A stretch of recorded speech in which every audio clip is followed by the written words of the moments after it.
Well, welcome along to this video, which we're calling Property Management Perspective for First-Timer Landlords. And to discuss this, I'm joined by Adam Joseph, CEO of the Happy Tenant Company, which is a bespoke property management company in London and the M25. And Adam, it's so gratifying for us at Property Tribes to see so many new landlords starting out in 2019. Lots of discussions on the forums of people that are just taking their first steps, despite all the regulation and taxation and so on. And I think for them, understandably, their focus is very much on the acquisition and buying the property, but actually they need to be thinking more about what happens when they actually complete on that property and start renting it out. Well, a lot of people say that's where the journey starts. Once the tenant moves into the property, it's very difficult to predict what maintenance issues may arise, and they may arise because of the age of the property, or they just may arise, just these things happen. And they need to be mindful that perhaps they need to leave some money in a pot for a rainy day. Boilers do break down, leaks happen. And it's normally the landlord's responsibility to fix them as quickly as possible. They may not always have time to get 4 or 5 quotes and find the contractor that they quite like the look of. Sometimes things have to be dealt with immediately. And not all landlords have access to those types of suppliers, those types of maintenance people. And when they do, you know, how well do they know them? Can they be trusted? Do they have insurance? What sort of comeback is there if they don't do the job as they quoted for? And I think having a management company act for you, act in your best interest, I think you do safeguard against that, because they're the people that you'll go back to, and they're the ones that have the relationship with the maintenance company, and they're the ones that can make sure that the work is being carried out satisfactory and as quickly as possible.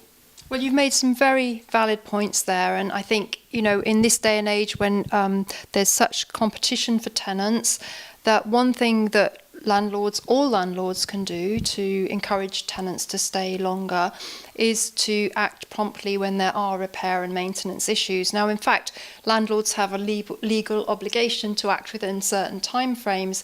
So again, good property management, it's, you know, you're talking over a very long term. You could have a tenant with you for 4, 5, 7 years. It's not something to be taken lightly. No, it's not. And what we often find is when a tenant is in a property for 4 or 5 years, you'll be amazed how many tenants don't alert the landlord to issues in the property, whether it's condensation or it's a small leak which they can live with. Quite often they don't let a landlord know. If the landlord's getting his rent every month, the tenant's not calling him, he thinks everything is running smoothly because the rent's there, he's not being bothered by the tenant, he thinks everything's going great. And you'd be amazed how many times we speak to landlords who haven't inspected a property after 3, 4 or 5 years. We would always advise, even with the best tenant in the world who you are really confident is never going to cause a problem, to always do either 6 monthly or 12 monthly inspections at the very latest. Whether or not you do it yourself or whether you instruct your managing agent to do it, it's important to have something noted just for your peace of mind. And you never know what happens at the end of a tenancy. Sometimes deposit disputes arise. Nobody intended them to happen, but when you're talking about a deposit in London, which is often 6 weeks the rent, it's a lot of money, and it can be quite a contentious point if a tenant feels that you are going to make a deduction which maybe is not justified. Indeed. And I think the other thing to consider is the compliance angle, because I think I'm right in saying that there are now over 160 government statutes and regulations that landlords have to be compliant to.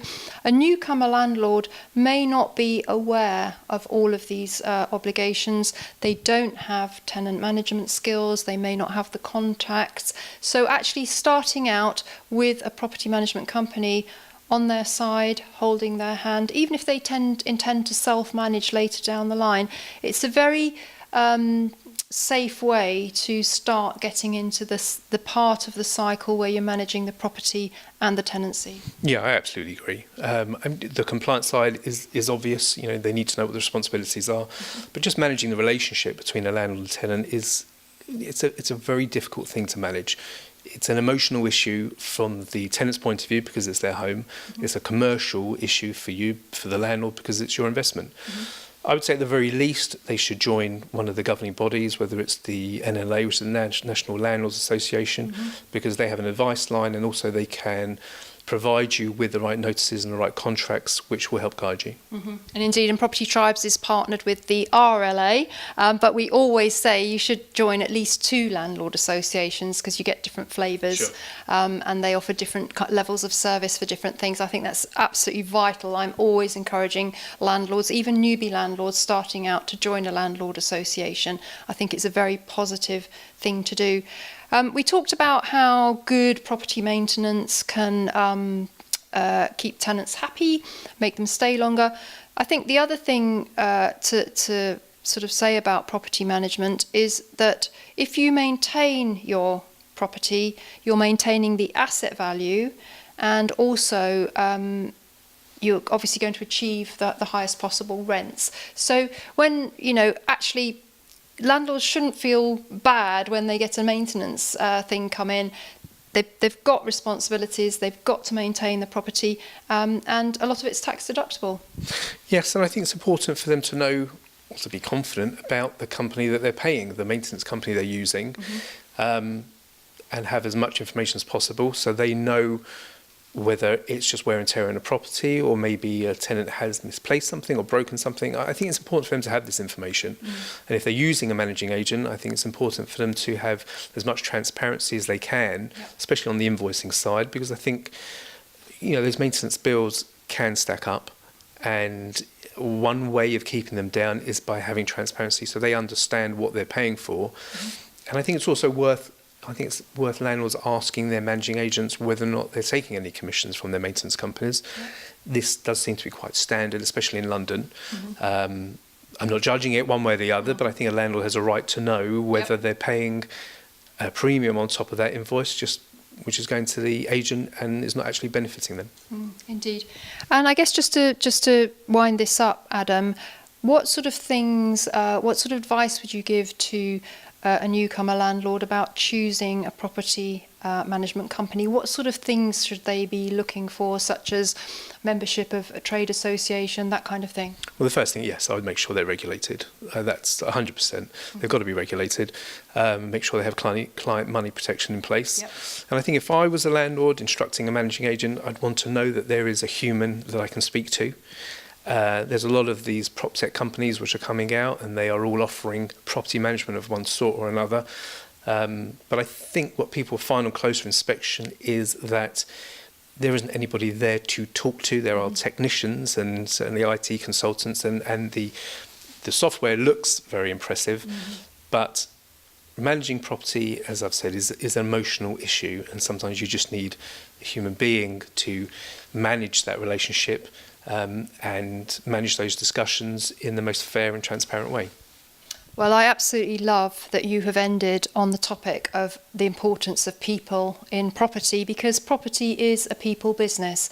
It's so much about building relationships, and I think, newcomer landlords coming to the sector, they need to be aware that it is a people business, and they need to work with the right people for them and their property. Yes, no, I totally agree. It's a people business, as you said. It's about relationships. And we have always enforced that from the very beginning, and that's why all our landlords have their own dedicated property manager. It's not a call centre, so when they call up, they'll speak to the same person every time who'll understand how they like to look after their property.